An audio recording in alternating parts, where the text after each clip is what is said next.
Hi, and welcome to another edition of Right on Rangers Live, coming at you after a 5-4 loss to the Seattle Mariners.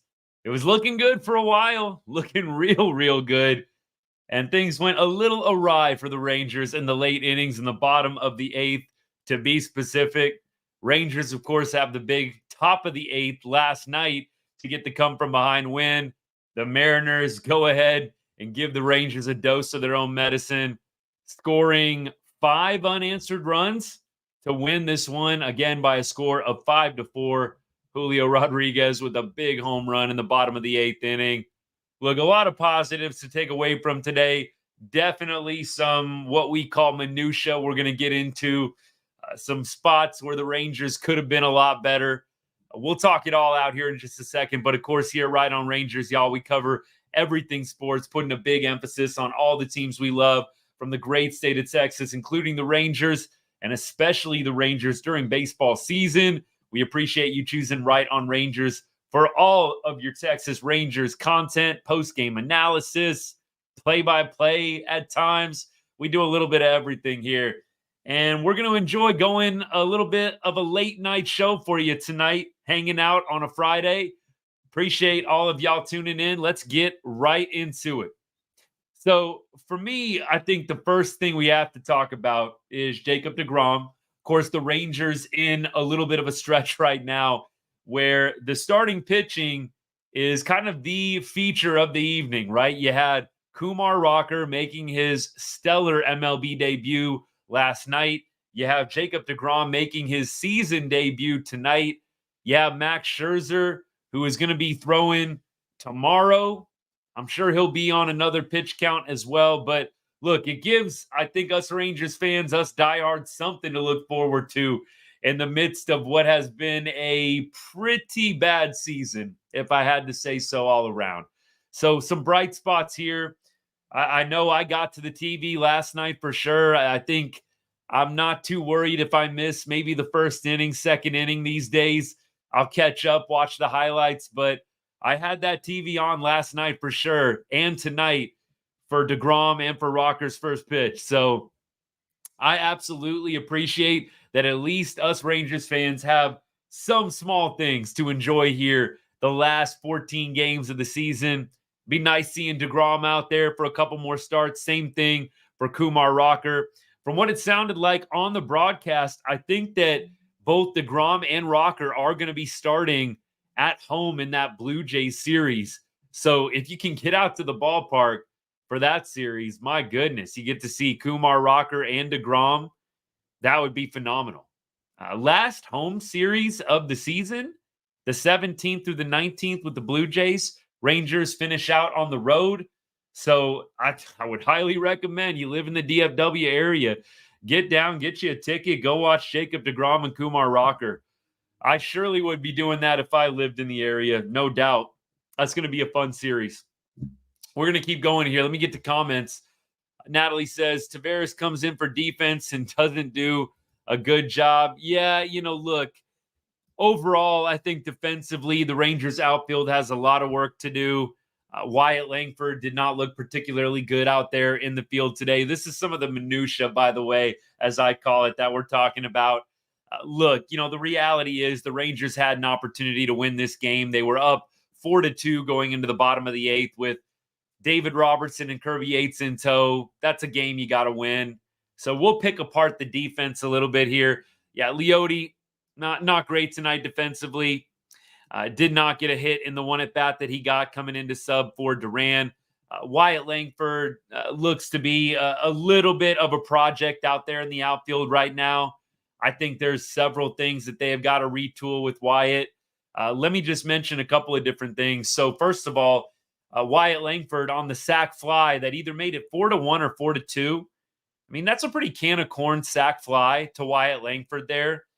And you're not able to play through the ball at all. It was kind of a little bit like, I don't know, hands in the air, shrug, like, what are we doing here? Wyatt kind of on his back foot, trying to catch that baseball, then tries to bomb one home. And of course, you don't have anything behind the throw. I just thought that was weird. Just the little things with Wyatt and the outfield. Like, that's a baseball. You got to be running through. You have to be playing through the ball, catching it with some momentum, and then firing it home with a small head of steam behind you. Wyatt kind of catches that sac fly a little flat footed. I really did not understand the mentality, the approach there. I just think Wyatt needs some work in the offseason. So, look, I don't know if that's something that he's done routinely, not playing through the baseball, especially when there's a runner advancing. Maybe it was just that one play. The arm angle with Wyatt Langford out there in the outfield, it's a very interesting arm angle. It's not that traditional over the top that you see a lot of outfielders, a lot of the best outfield arms have, that pretty much straight up over the top, just bullet arm. Why it's kind of like in a weird, like 3/4 thing, I don't know. I think they've got to figure out the arm slot with Wyatt Langford down the stretch here and into the offseason. The throws, not great. He had one that sailed over third base by probably 10 feet. deGrom caught it. Perfect throw to deGrom right in the chest. But look, Wyatt, I think the defense leaves something to be desired. Nice to see him hitting the bomb today. I'd rather focus on that. The power appears to be coming around a little bit for Wyatt Langford, but the defense got to work on it. I at one point thought maybe this guy can play center field for the Rangers, the speed. I don't feel awesome about Wyatt Langford taking over center field duties. I think there's probably somebody out there that's a little bit better than he is right now. Evan Carter, I would guess, is probably a little bit ahead of him. I don't know if I'm ready to turn the keys over to Wyatt Langford out in center field yet. We'll see. Who's starting Sunday? By the way, what's up, man? Thanks for tuning in. I don't know if they've announced the starter for Sunday yet. I mean, I'm happy to look real quick on the fly. I know it's Scherzer tomorrow, but not sure if they've announced anybody for Sunday. If I had to guess, maybe Jack Leiter, maybe Andrew Heaney, one of those two guys. Let's see if the Rangers have announced anybody yet. Looks like Andrew Heaney on Sunday. So there we go. Heen Dog on Sunday. So we'll have Scherzer tomorrow, Heen Dog Sunday, and then we'll see what they decide to do going into the next week. That's pretty good. I think a pretty good starting pitching rotation, if I do say so myself. It's too bad it's had to take this long to get that where it is. But look, you're throwing Kumar Rocker, you're throwing Jacob deGrom, you've got Heen Dog. Look, Scherzer definitely on the back nine, and I mean on hole like 17 or 18 right now. But I mean, Scherzer, you got Heen Dog, you got Evo still in the mix. I really, really love the rotation. I just wish that it wouldn't have taken this long to get it going. Seriously. Salvador, what's up, my man? Thanks for tuning in. Hello from Las Vegas. Appreciate you watching. We cover a lot of Rangers, a lot of Texas sports here. Hope you enjoy. You're welcome to stop by anytime. I don't know if I'm on the Yankees World Series train. I think that if I'm making my prediction today, I've said this a number of times for my longtime watchers, I'm going Dodgers and I'm also going Orioles. Don't know who's going to win between the two, but those are my two picks. I just don't know if the Yankees have enough starting pitching. I don't know if they've got enough starting pitching. Did Garrett Cole, and then I think it's question marks after that. October is just a totally different beast. It just is. It's a totally different beast. I don't know if the Yankees have enough starting pitching to make it over the finish line. We'll see. EBL, what's up? Thanks for tuning in again, man. I appreciate this comment a lot. Thanks for the sub. Hey, look, that's what this channel is all about. Good vibes. Try and keep things positive. Of course, we're fans here. We're diehard Rangers fans. We're going to get emotional. We're going to overreact sometimes, but we try and keep the vibes positive. Appreciate you picking up on that. Thank you for the comments, and thank you again for tuning in, man, and for the sub as well. Absolutely. Yes, Dodgers fan. Look, I think Dodgers are going to be going all the way this year. Don't know what my World Series final prediction is yet in terms of a winner, but I do think the Dodgers are going to get there. I just think they've got too much firepower. Ohtani. And by the way, did you see, EBL, did you see this? Dave Roberts got questioned about Ohtani pitching, And the GM has basically shut that down, has shut down Ohtani pitching in the playoffs. Dave Roberts, when he got asked about it, I think it was yesterday or today, was kind of like, well, never say never or something like that. Wouldn't that be crazy if Ohtani, they get all the way deep into October, early November, and Ohtani is like the closer or something? That would be insane. Insane. But I do think that Ohtani and company are going to make it late into October, make it to November, playing against the Orioles in the World Series. That's my pick. That is my pick. Let me keep going here. We got a lot of comments coming in. I love it. Appreciate all y'all. Thanks for tuning in tonight. Somebody on TikTok, some of y'all will appreciate this. Pete, what's up, man? If you're still tuned in, this is a great comment. Prime Josh Hamilton or Babe Ruth? Give me prime Hambone. Give me prime Hambone right now. Forget Babe Ruth. Give me prime Josh Hamilton immediately.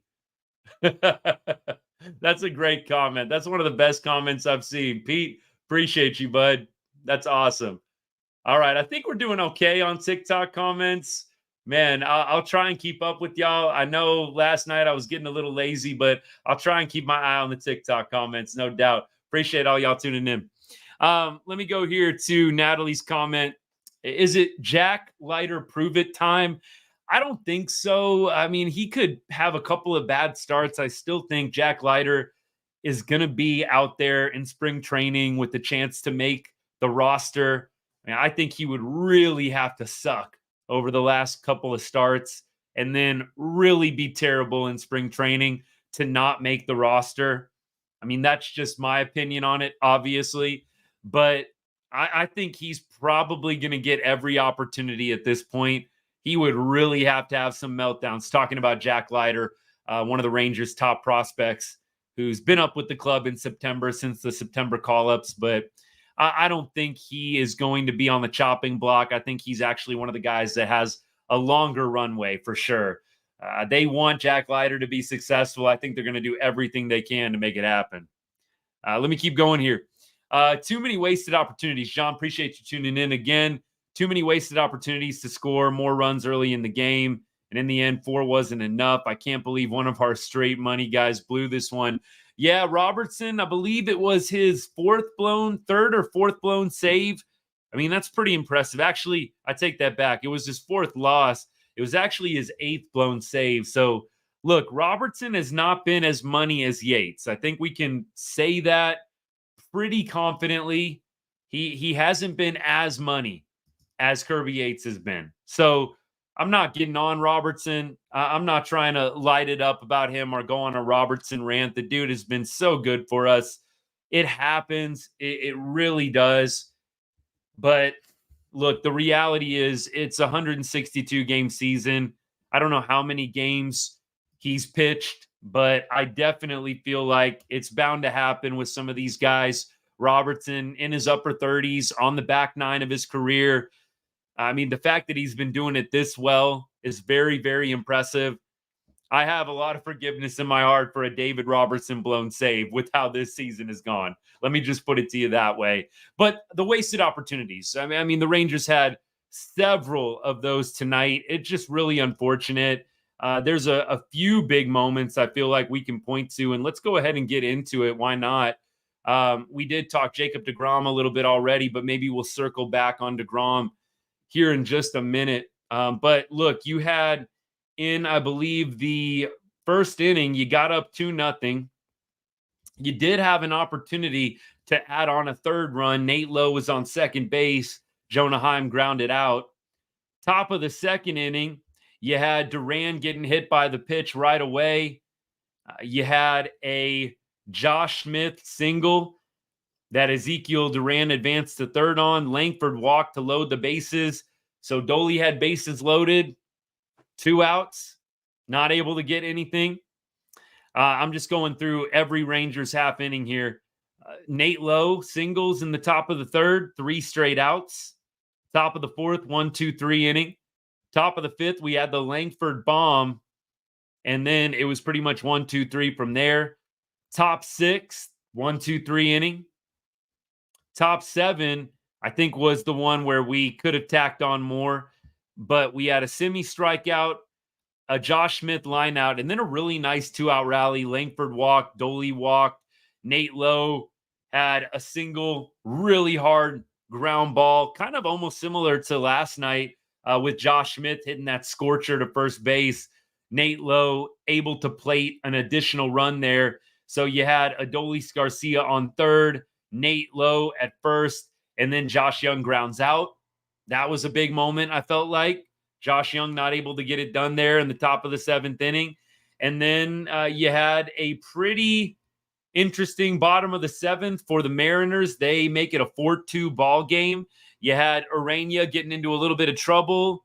Leclerc coming in, giving up a hit, and then at least settling the waters to leave it at a 4-2 game.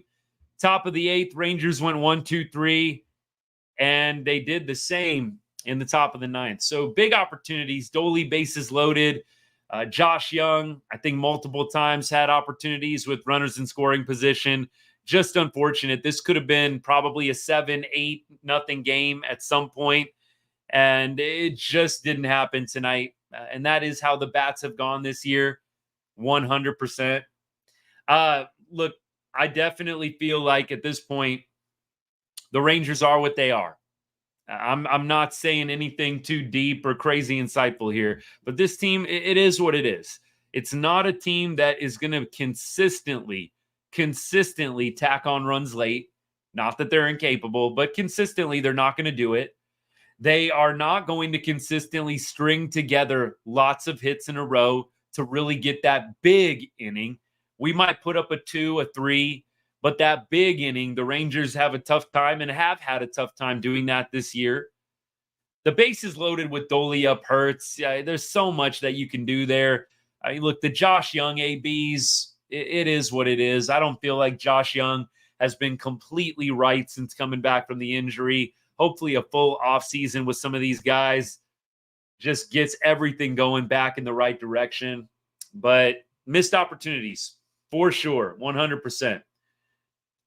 Somebody on TikTok says they bet Mariners when they were down 4-2 in the top of the eighth. That is a ballsy bet. If that is really true, I have no idea what would give you the confidence to bet that. Down 4-2 with how bad the Mariners have been playing lately and how bad the offense is. That is a lucky bet. I'm going to call it like it is. You're betting against David Robertson and Kirby Yates, a 4-2 lead, and you bet Mariners. I don't know about that. A little bit suspicious there. I don't think I would be betting Mariners to come back on David Robertson and Kirby Yates with a 4-2 deficit. But you know what? As I like to say sometimes when it comes to this Rangers team, and I think it applies on betting the Mariners down 2 in the top of the eighth, for whatever reason, every squirrel finds a nut. It happens. Every squirrel finds a nut sometimes. So, hey, congrats on the win. I would never bet that, ever. But you know what? Sometimes you get lucky. That's for sure. I've gotten lucky many times betting the Texas Rangers this year. Don't get me wrong. Full disclosure on that. I did see that CY gets extended. Very happy that he is going to be with the Rangers for years to come. Don't know why it took as long as it did. Maybe I just needed to iron out some details. But, I mean, can you believe there are some Rangers fans that want to get rid of Chris Young? I mean, there are some Rangers fans asking the question, what if Chris Young and the Rangers didn't win the World Series last year? What would Chris Young's job status be? Would he be on the hot seat? Come on now. We're really going to play the what if game about Chris Young? What if he didn't win the World Series? Newsflash, he did. They won the World Series. So I don't know why we're working in weird hypotheticals. What if he wouldn't have won it? Would he be on the hot seat now? I mean, of course. Duh. But with that being said, he did collect the hardware in November. He held it in his hands in Arizona. The dude put together a World Series championship team. Give the man his flowers and his money and his contract. I don't want anybody else, nor do I think anybody else out there could do a better job than him. It's pretty hard to say if you do feel like somebody could do a better job than CY right now. I really want to know Like, who is it, and why on earth do you think that somebody else could do a better job than a guy that just won the World Series less than a year ago? I have no answer, and I would love to hear the responses on that. There is nobody out there that I would rather have than Chris Young, and I feel the same exact way about Bruce Bochy. I feel the same exact way about Bochy. Look, does Bochy screw up? Do I not agree with Bochy's moves, bullpen wise, lineup wise, throughout the year? 100%. And you've heard me. You've heard me voice when I don't love the moves that Bruce Bochy's making. Now, look, he gets paid. He get paid the big bucks. He's made all of the right moves in those World Series championship runs. It is what it is. But I'll say this: there's nobody else I'd rather have running the Rangers than Chris Young, and nobody else managing them than Bruce Bochy. I don't know who else, anybody, any Rangers fan, any diehard would want running this team beyond those two. I really don't get it. And a little side note here. Yes, CY heading to Japan, probably already there to scout Roki. And I think that's going to be huge. Roki Sasaki, definitely a guy that a lot of teams are going to be coveting. It's hard for me to believe that the Rangers are going to be in on Sasaki. If you watch the World Baseball Classic, you watch Sasaki get to pitch. I definitely can see why he's coming to the majors soon. I just find it a little bit far-fetched that the Rangers are going to get Sasaki. I just think there's going to be too many teams out there, the big market teams that are going to be vulturing in, offering the big bucks. I'd love if we could get Sasaki. Clearly, we've got the Darvish connection. I know you had a good experience in Texas. I'm sure that there are some guys, some Japanese players that still look up to him and reach out to him in moments such as these. But I think there's a lot of other teams that are going to be throwing their name in the hat. And I really feel pretty doubtful the Rangers are going to be able to pull that off. But maybe, you never know. Never know what could happen, but I find it a little bit difficult to believe the Rangers are going to spend big money on Roki Sasaki when he posts and becomes an MLB free agent. Let me go to this comment here. I couldn't agree more with this. So, John, thank you for saying what needs to be said here. It's not CY's fault that the offense has absolutely sucked this year. It's not CY's fault. The people blaming Chris Young for the struggles this year, I just don't get it. You could not have made up this bad of a regression for guys like Jonah Heim, for guys like Adolis Garcia. I mean, I don't know if you want to throw Evan Carter in that mix just because of the injury, but it wasn't pretty. It definitely was not pretty before the injury. And look, everybody's taking a step back. Marcus Semien. It's CY's fault that Semien had one of his worst years as a major leaguer. And look, Semien's worst year is kind of a mediocre, is like a great year or a mediocre year for somebody else probably. But look, by Marcus Semien standards, it was a down year for him. It was a down year for him. You're nearly at a 300 OBP as a leadoff hitter. That's not good. There's no way to spin that positively. So I feel like you need to take a little bit of heat off CY if that's where you're putting it. If you're mad about the CY extension tonight, ask yourself, is he swinging the bat? Is CY down there swinging the bat? No, he's not. There's no way, no GM could have predicted how steep the regression was going to be for some of these guys on this team. Adolis Garcia, nobody, I don't think anybody thought the regression was going to be this bad. I think there were some people that said it's maybe a fluke year. He's going to regress a little bit. But most of us thought that regression was still going to be something like 240, 250 batting average, maybe 30 bombs, sniffing 100 RBI. Totally ain't even close. Maybe getting there in the home run department. I don't know what his home run total is right now, but seriously, nobody could have predicted that. And what were you supposed to do? Let Adolis go? Not re-sign him? I mean, I don't think the options were that great, and there weren't any clear alternatives. You're going to trade him. He just won you the World Series. We're going to trade Adolis. I don't know. I think that would have been a pretty wild move. Let's just put it that way. Had Chris Young turned around and traded Adolis or done something weird like that after winning the World Series. I'm for the Chris Young signing. I love it.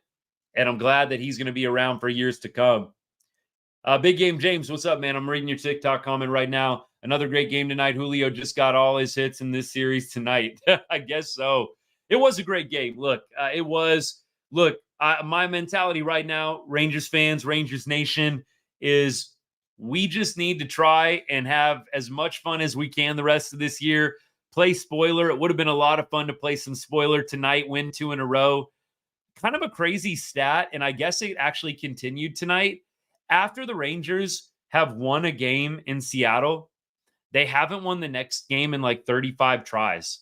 Did anybody see that stat on TV tonight on the Valley broadcast? That was a crazy stat. So the Rangers, I'm going to say that again. After winning a game in Seattle, they have not won the next game in Seattle in like 35 tries. It's ridiculous. I couldn't even believe that stat when I saw it. Absolutely crazy. Let me keep going here.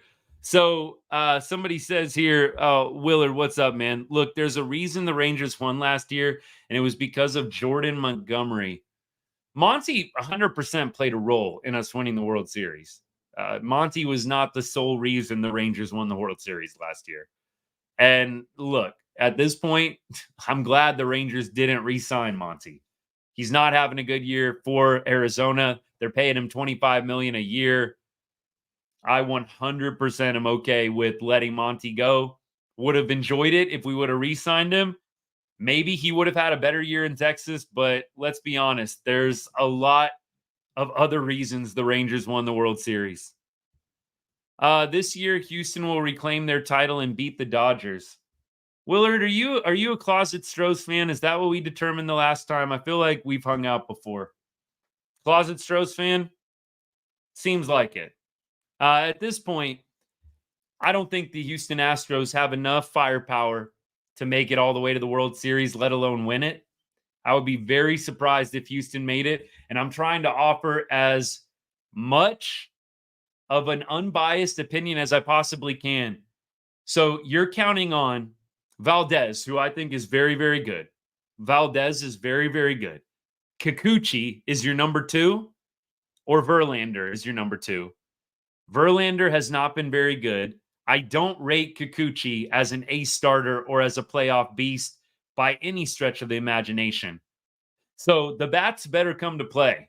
If the Astros are going to win a title, the bats better be 100. They better be 100, because I don't see the pitching taking Houston to the promised land by itself. Justin Verlander's looked terrible since coming off the IL. Kikuchi, I don't feel like is a lockdown dude at all. I think he has his moments. I don't think he's a guy that has proven it in October by any means. I mean, look, Hunter Brown is your number 2. That's not any better. That's not any better. Hunter Brown, number 2. That doesn't strike any more confidence within my heart that the Astros are doing anything special. Hunter Brown is your number 2. Come on, dude. It's not going to happen. I will be shocked if the Astros win the World Series this year. 100%. John, let me go here. Let me take it back to Rangers. Every player that was on that roster last year was a piece of the puzzle. It just all fit. Everyone was hot at the same time. When it's meant to be, it's meant to be. I'm thankful for last year, too. Great summary. Great summary. And that is true. Seager was on fire in the World Series. Adolis Garcia on fire in the World Series. Evan Carter was a legit like 3-hole hitter. Like really good. Like, is this guy going to be the absolute future for the Rangers? Still might be. Everything was clicking. Jordan Montgomery was having a good year. The bullpen guys were like holding it together. Leclerc was getting saves. I know he gives up the big bomb to Altuve at Globe Life in Game 5, but Leclerc, by and large, was coming in and getting outs. I mean, it was just a little bit of everything last year. And this year, it's been like a lot of very, very little. And it's time for 2025 to come around sooner rather than later. Let me just put it to you that way. But look, the positives for tonight: Jacob deGrom. We got deGrom back. deGrom is one of the filthiest pitchers in the major leagues when healthy. You will hear absolutely almost every fan that's against the Rangers, you'll hear them rag on deGrom. deGrom is one of the best pitchers in Major League Baseball when healthy. And I think that if you asked actual players whether or not he belongs in the top 5 when healthy, I think a lot of them would have him in that mix.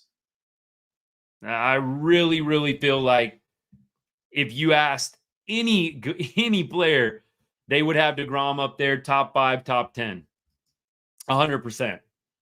And deGrom, you just hope finishes strong here and hopefully avoids any type of injury, and he can come into 2025 strong, ready to produce, ready to be the ace of the staff. I hope that Evo comes back. What a 1-2 punch that would be. Then you got Kumar Rocker as well. Like, I mean, this rotation could be very, very lethal next year. 100%. So I think that we have a lot to look forward to, Rangers fans, in 2025. But this year is what it is. All right, let me keep going with comments and whatnot. Do I think Langford's going to get to 15 homers? I don't know. But I think that the home runs for him have got to start coming a little bit more consistently for this offense to really be unlocked. If you could get Wyatt Langford hitting 25 bombs a year, this is a dangerous offense. Wyatt Langford as kind of a contact hitter, a guy with power, but kind of more of a contact guy at this point. It's not fully unlocking what the Rangers' potential could be. I absolutely feel like at this point, if we can get Wyatt hitting 25 to 30 bombs every year, we are really going to see this offense take off. You got to have maybe an addition in free agency. You've got to have some guys at least get closer to what they were in 2023. I mean, Jonah Heim, I don't know what they're going to do with Heim. That guy is in a terrible slump right now. It's sad to watch.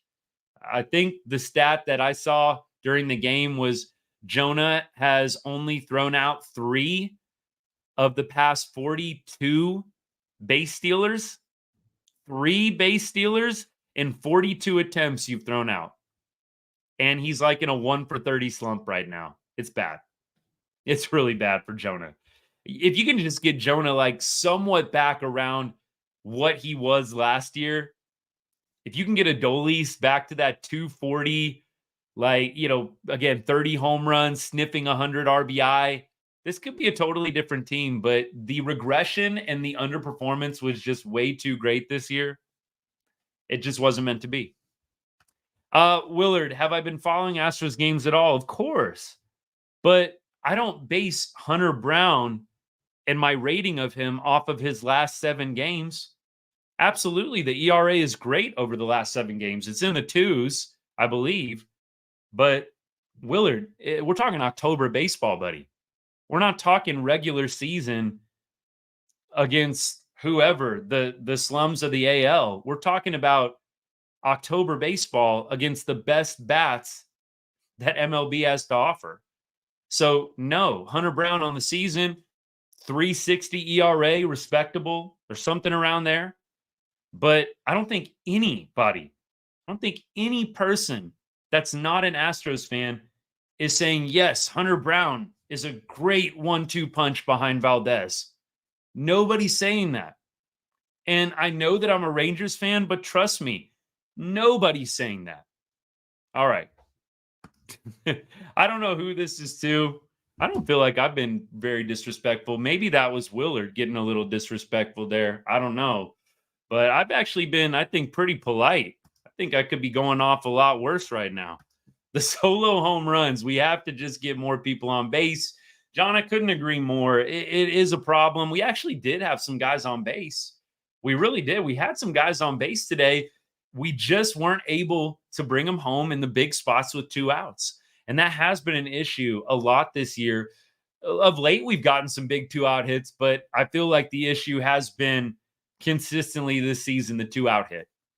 100%. The 2-out hit. Want to see the Rangers improve in that category next year. And I can just say this, if you can get those clutch hits, especially in the playoffs, but during the regular season, which gets you to the playoffs, it's a game changer.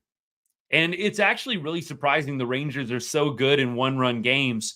It's thanks to the bullpen. Sometimes that can mean you're coming from behind, you're getting those clutch hits to win games, walk-offs, late, those kinds of things. You got to have those big hits consistently to win ball games. The Rangers just have not had it this year. Let me keep going. Thank you so much for all the comments. I'm going to try my best to keep up with all of them, y'all. Thank you, though, for tuning in. Rangers dropped tonight's game 5-4 to the Mariners after a 5-4 victory last night. The Mariners go ahead, get some revenge, and they spoiled Jacob deGrom's first start of the season. It felt like it was going to be 2 in a row tonight, y'all. I had a good feeling. Was not meant to be. Let's keep going. Tomorrow's game, facing a pretty good pitcher. A guy that we have not done a whole lot of special off of, and that guy is Logan Gilbert. Logan Gilbert, 7-11 this year. This is like an Andrew Heaney record. 7-11 with a 3.15 ERA. Doesn't that just scream Andrew Heaney? I mean, Logan Gilbert, I think he is a phenomenal pitcher. I am not feeling awesome about the Rangers' chances tomorrow, y'all. I'm just going to be completely honest with you. I think Max Scherzer, it'll be fun to see him back out there on the bump. But if I'm just being real, I don't feel very good about the game tomorrow. And you guys don't hear me say that a lot. I hope to be wrong. I'm not trying to put negative stuff out there, but I just don't feel very good about the game. Logan Gilbert is an extremely good pitcher. Max Scherzer, even when healthy, has been shaky at best. We're not going to have Scherzer for very many innings, probably 4 again, just like all the other starters at this point.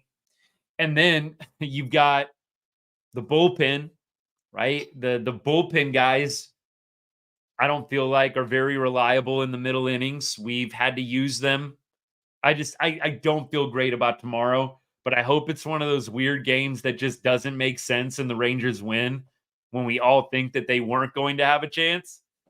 But tomorrow, Scherzer, I have not felt great about Mad Max this year. I haven't had a great feeling about him. The injuries, it's nothing personal. It's not any disrespect. I guess what I really want to clarify is I just don't feel like when he steps on the mound this year, he's going to have success more often than not. I just feel like he's getting to that point in his career. I think you see flashes of it at times. I think Max probably better positioned to come out of the pen and just gas it. But I really don't think that the Rangers next year are going to be re-signing him. I think that there are some Rangers fans that are hopeful that will happen. Personally, I'd like to see them move on from Max. I'm thankful for his part in the World Series run. He did play a part. Small, big, whatever it was, he did play a part. And I'm always going to be grateful to him for that. I just don't want to see the Rangers invest more money in Max. At this point, you got the 2 years or the year and a half out of him. You tried to bring it back. I think personally, Max probably would have been wise to hang up the cleats and just ride into the sunset with the World Series, especially because he wasn't going to be healthy to start the year. So you have to start the year with rehab. It was a little surprising to me Mad Max even came back, but he did, and it wasn't a good year for him, mainly because of the injuries. When he was pitching, there were flashes of the Max of old, but consistently, I don't think that he can do what he's been able to do for a large majority of his career, and that's go 7+ strikeout 8, 9, 10, and maybe give up 4 or 5 hits with 1 earned run. That's just not going to be a super reliable stat line for him moving forward in his career. So I think it's actually nice the Rangers are doing this for him because you don't owe Max Scherzer anything, I don't think. You're paying him really good money. He's been a part of the team and a part of the plans ever since he's been on the team, but you don't have to pitch Max. You could easily give that start to somebody else. You're probably not re-signing him. He's not a part of the long-term plans. You're strictly just allowing him to do this to showcase for next year. Whoever wants to sign him or take a flyer on him. I don't think it's going to be the Rangers. I hope it's not the Rangers because just being real, we need guys that can stay healthy. I think a lot of the guys on our staff right now are already slightly injury prone. I love them. deGrom, love you, but deGrom has had trouble with injuries. Evo has had trouble with injuries. So we've got guys already that are prone to that. I really don't want to see more investment in Max Scherzer on a 1-year contract even. Allow the rotation to be what it's going to be naturally, which is Kumar Rocker.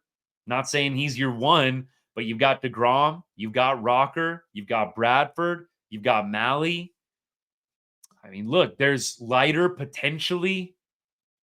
I just think that there are other avenues out there. Evo maybe will be back. I don't know if he's going to be 100% back with the Rangers or not, but he might be back. I don't think that there's room for Max at this point.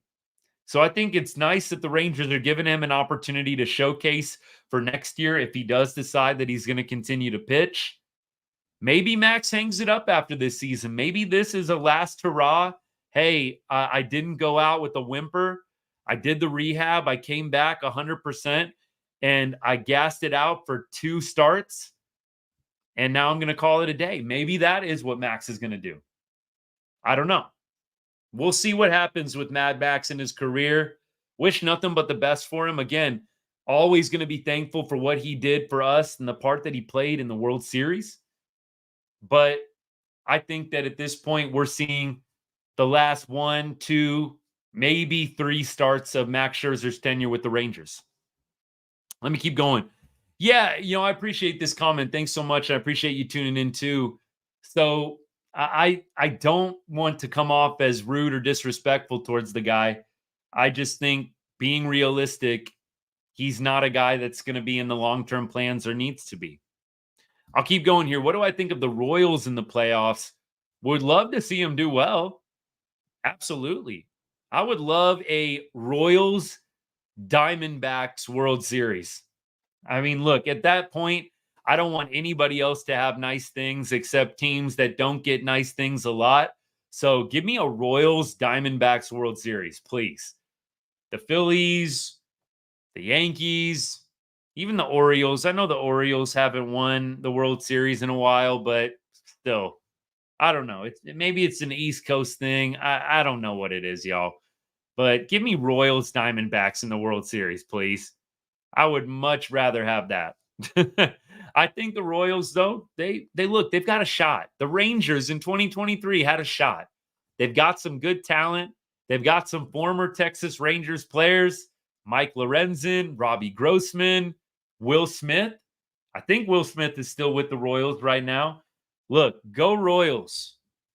I'm going go Royals, go Diamondbacks. My prediction is Orioles, Dodgers, but I would love to see the Royals and the Diamondbacks make it to the World Series again. Natalie, agree. I'd much rather see Leiter get a chance in the rotation than signing a guy like Max Scherzer.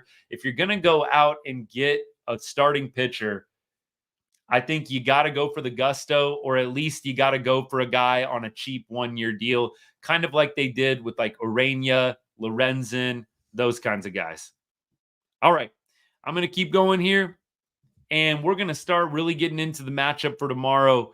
So Gilbert, we already talked about Logan Gilbert, the Seattle Mariners probable starter against the Rangers. There are some guys that have a lot of at-bats against him.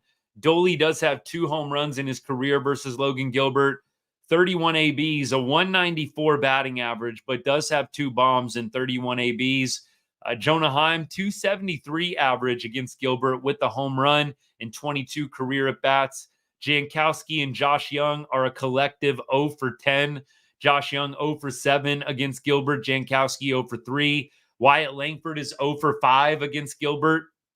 Nate Lowe 11 for 33. So 333 batting average. Nate Lowe has been a very pleasant surprise here the last week, the last couple of weeks. The average is over 400 over his last 7 games.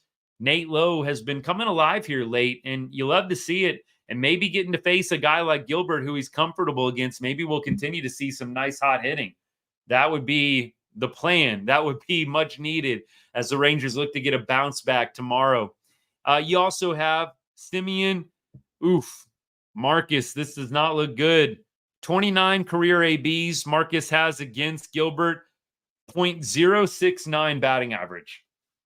Yeah, that's not going to work. I hope Simi is due and he has the most monster game of his life, but 069 batting average against Gilbert does not inspire a lot of confidence.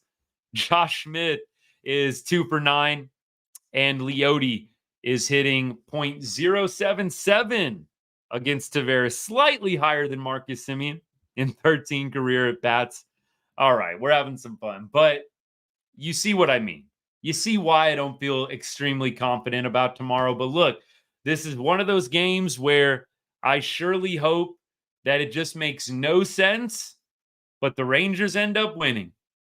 That's what I got to go with for tomorrow, because nothing on paper gives me great vibes that this is going to be a Rangers W. But man, would I love to be wrong. Max Scherzer doesn't have a lot of appearances against the Mariners. Crawford is 3 for 6 against Scherzer lifetime. Haniger 0 for 3. Polanco 1 for 6 with the home run. Robles 0 for 4. Julio Rodriguez 0 for 3. Rojas 1 for 3, excuse me. Justin Turner looks like 3 for 11 with 2 home runs against Max Scherzer. So it's kind of a mixed bag. It's a really low sample size. Scherzer 2-4 with a 3.89 ERA on the year. We'll see what happens, guys. I mean, we'll be here regardless. You know this. Rain or shine, win or loss, we're here talking Rangers baseball post-game. But I can't say, this is probably, if I had to guesstimate, this is probably like the 4th or 5th time I've come on the show and said I don't feel good about the game tomorrow. And maybe that's just the eternal optimist in me. But when you consider how bad the Rangers have been, and there's only about 5 games I've said going into it, yeah, I don't think we can probably have a great shot at winning this. I think it goes to show you just how disappointing the team has been and underperformed. They have all the talent in the world to win baseball games. Just hasn't been there this year. Let me keep going.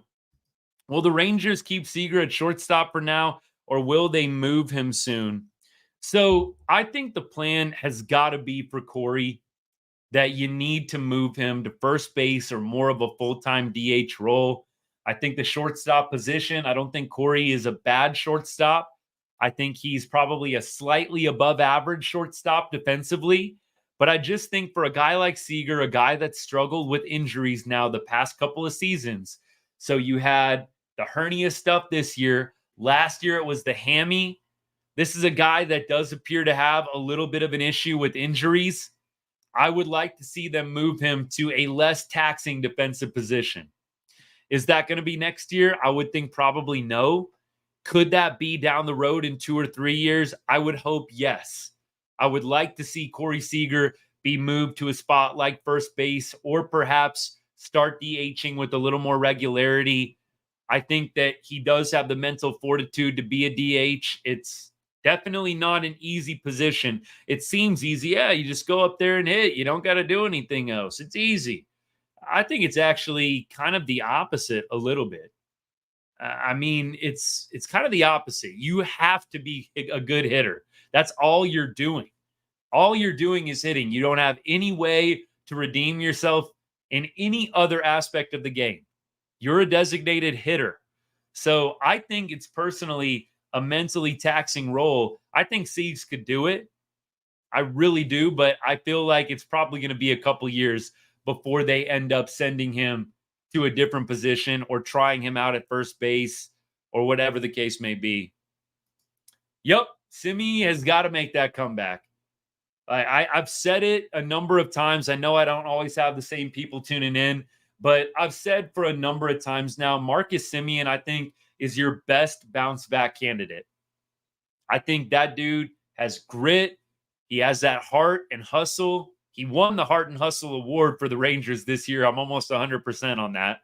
Like, the dude is just a grinder, and I think he has the best shot at a bounce back next year out of all the Rangers players that struggled. So I am really looking forward to seeing Marcus Semien rebound in 2025, the comeback tour. That's what we're going to call it for Marcus Semien. The comeback tour, baby. Let's go. Let's get a 275, 300 year out of Simi next year, sniffing 30 bombs. That's the Simi that we know and love. That's the Simi that hit over 40 homers in Toronto back in 2021. I would love to see Marcus bounce back next year, and I feel pretty confident that he will. I would hate it if I was wrong, but he's probably the guy I feel better about than anyone else on the team this year that struggled. Yeah, John, let me go to this comment here. I thought about the same thing, honestly, with Adolis and that ball that was back at the wall. It did actually look like he was running and giving his full effort for the entire play. I just don't know anymore what his top speed is. It was pretty close. But yeah, I do think most Rangers fans on a ball hit over right field, no matter the context, are immediately going to Nelson Cruz. I think so. All right. I think we've got a couple more comments in the mix, and then we are going to start wrapping things up here, y'all. Appreciate you. Now, let me go to this one. Natalie, Evan Carter. I think he might be a rebound. It just depends on, was the struggle this year related to the injuries, or was it actually regression? So was the injury, the back injury, causing Evan Carter to be the 190 hitter that he was, or whatever he ended up hitting this year? I don't know what his final average was, but I definitely think that if it was all related to the injury, Evan Carter could be a nice bounce back candidate too. We won't know until next year, but I think that is the only way I say Evan Carter is a bounce back, if the underperformance, the regression, was strictly related to the injury. Let me keep going. So around the league, not a whole lot that we really want to comment on. I'll go to headlines and just see if there's anything interesting that I'd like to talk about. Let's see. Aaron Judge was in like the longest homerless drought of his career, hit a grand slam for home run number 52. The Yankees were down by 3 in the 7th. Dude hits the grandy and beats Boston 5-4. Man, Boston is reeling right now. We had a Red Sox fan come into the chat a night or two ago. Man, he must be hurting right now. You lose on a grand slam from Aaron Judge, essentially. And the Red Sox, kind of like the Mariners, are closer than the Rangers, but it's going to be a long shot at this point. deGrom did make the headlines today. I do like to see that. deGrom making the headlines. Back from Tommy John, deGrom brings the heat in return. That's the headline for today for Jacob deGrom. Awesome. That's the highlight today, isn't it? Jacob deGrom back on the mound, healthy, and hopefully ready to pitch a full 2025 and lead the Rangers back to the postseason. I want to be saying that this time next year, mid-September, when the Rangers are locked into a playoff spot and it's not particularly close. I'm going to be saying that again. Jacob deGrom leading the Rangers back to the playoffs. Let's go. I would love it, y'all. I can't do another one of these missing the playoff years after winning the World Series. This was tough. I'm thankful the Rangers won their first World Series championship, but I'm not even going to lie to y'all. This has been a tough season for me as a diehard Rangers fan, and I can only hope that next year is better. The Rangers retool, add some pieces, and we can come back ready to be playing October baseball once again. As I like to say, that's the plan. Let me keep going with a couple more comments here. We're winding it down. It would not shock me to see multiple players for us in the offseason claiming they were playing through injuries. You do see agents and you see players start to leak that stuff at the end of the year.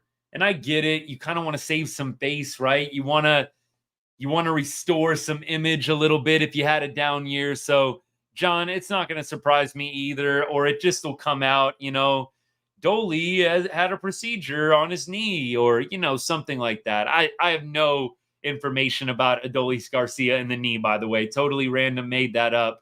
But you know how it goes. You see those stories at the end of the year.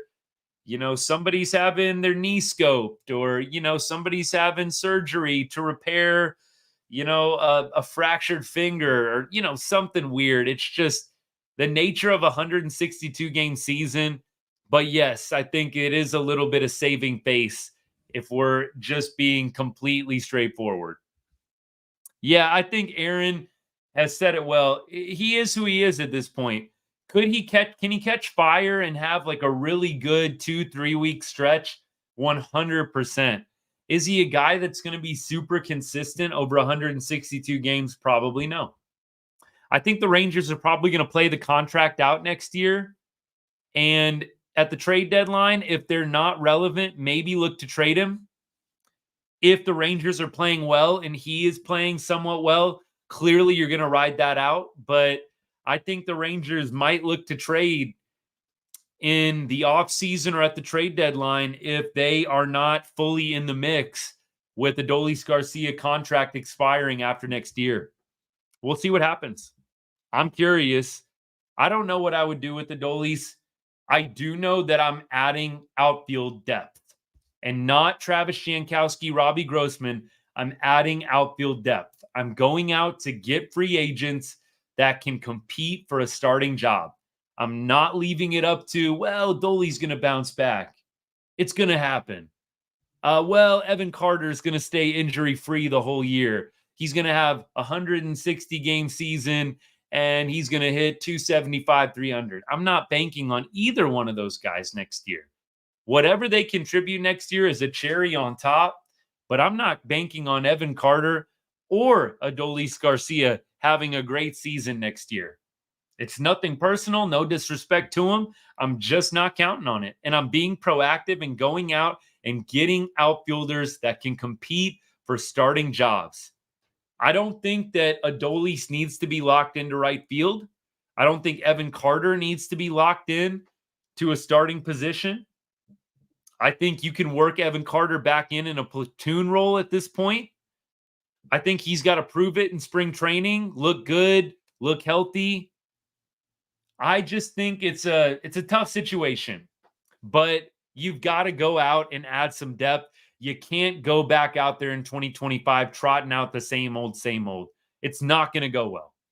And I think CY is going to be aggressive in getting things done. From everything that I hear about Chris Young, Rangers president of baseball operations, new title, by the way, CY got a little promotion with that extension. I think this drives CY nuts. I think this is maddening to him that the Rangers are this bad. And I think he will come back next year making some moves to get the Rangers back to the playoffs next year. Let me keep going here. Gabe, what's up, man? Thanks for tuning in. Appreciate you. We cover Rangers every night post-game, sometimes in-game. Thanks for hanging out. If you haven't followed or subscribed yet, man, I sure would appreciate it.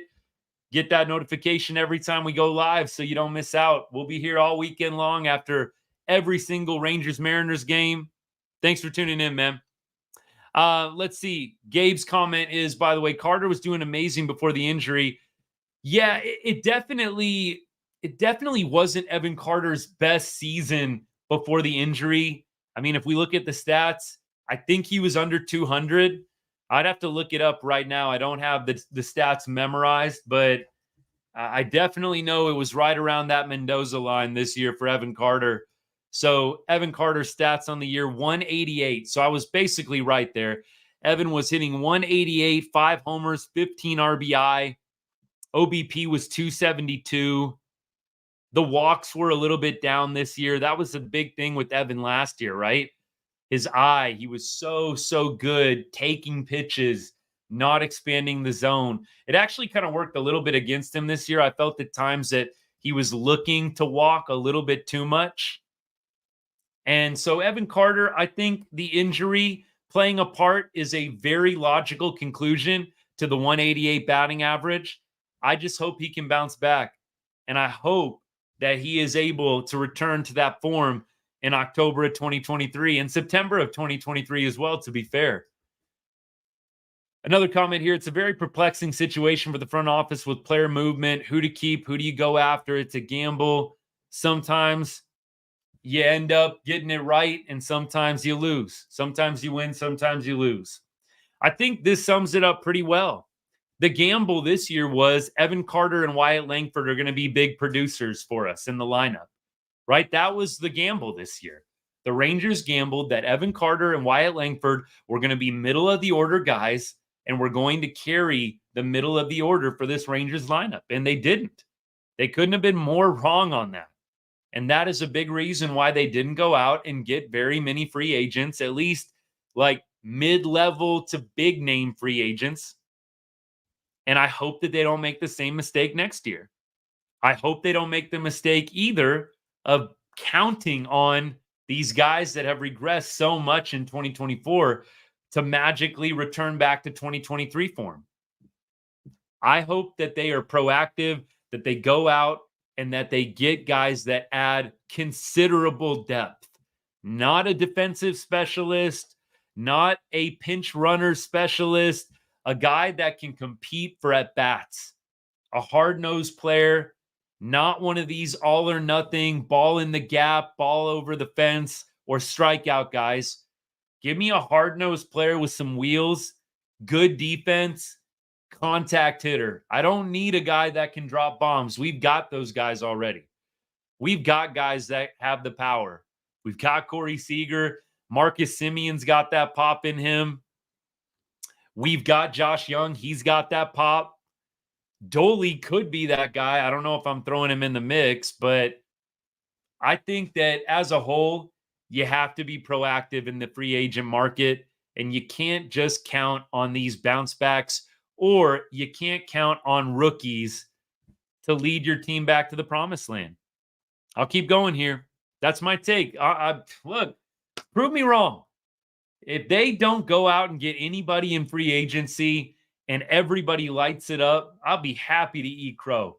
I don't even care. I will get on this show and gladly admit back on September 13th, 2024, I said the Rangers are out of their minds to count on the guys that they have right now and not sign anybody. And I was dead wrong. I will gladly come on the show and say that.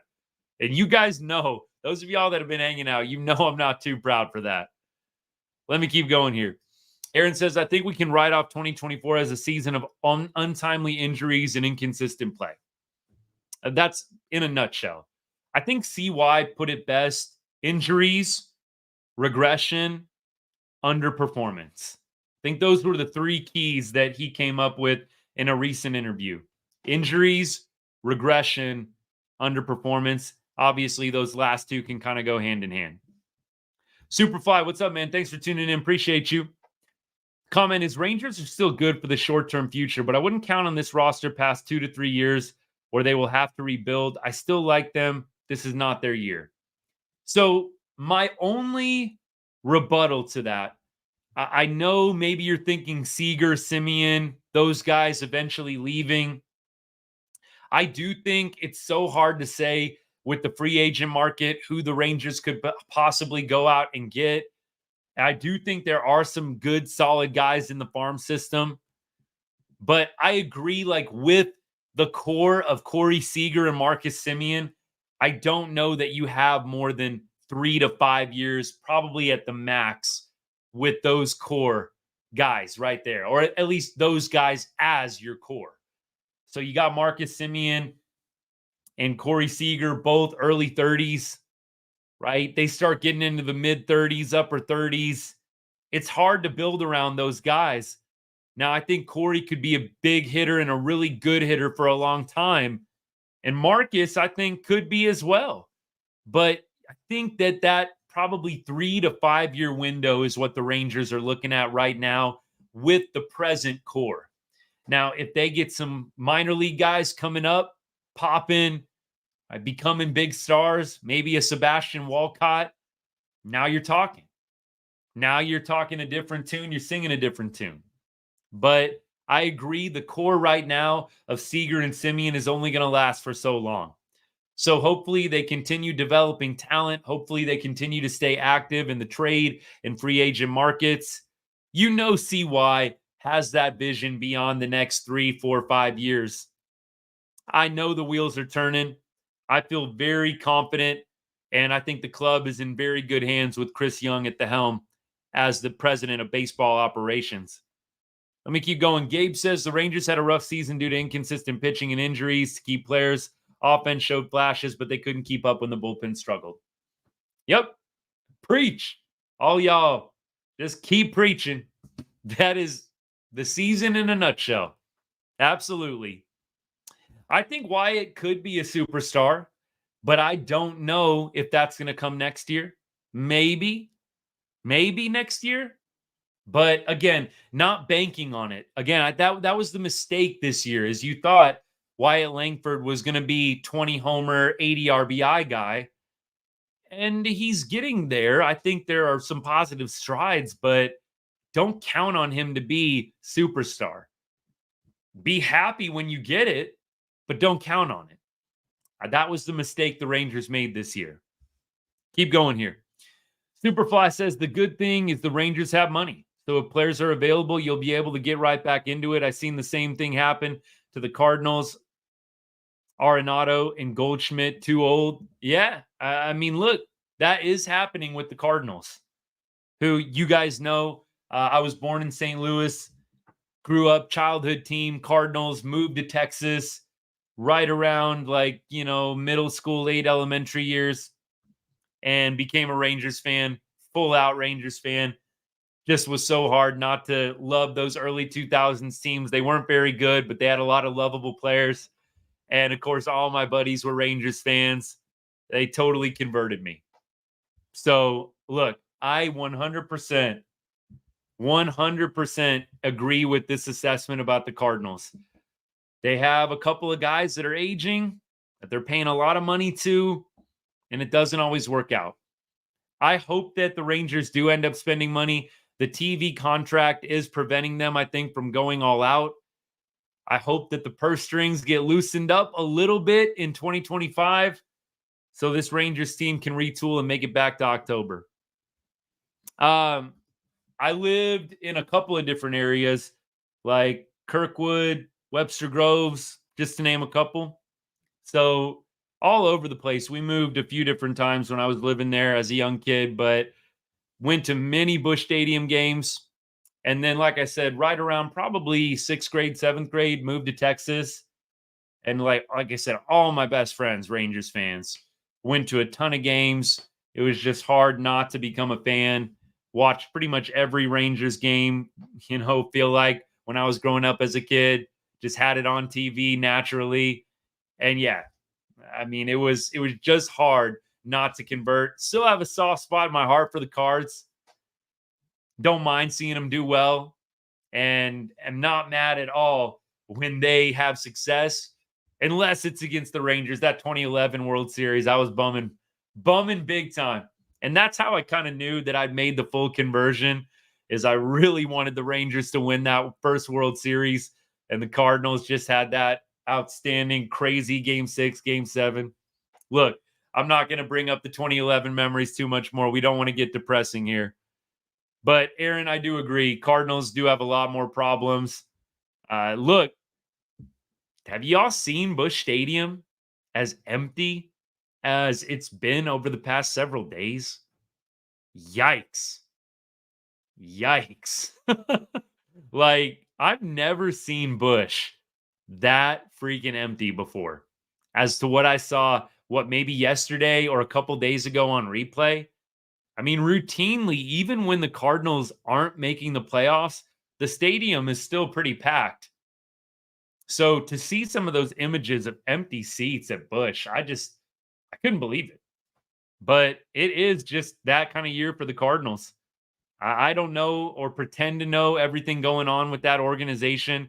I'm a very, very casual fan of the Cardinals just because of my roots. But I know Arenado. I definitely know Goldschmidt.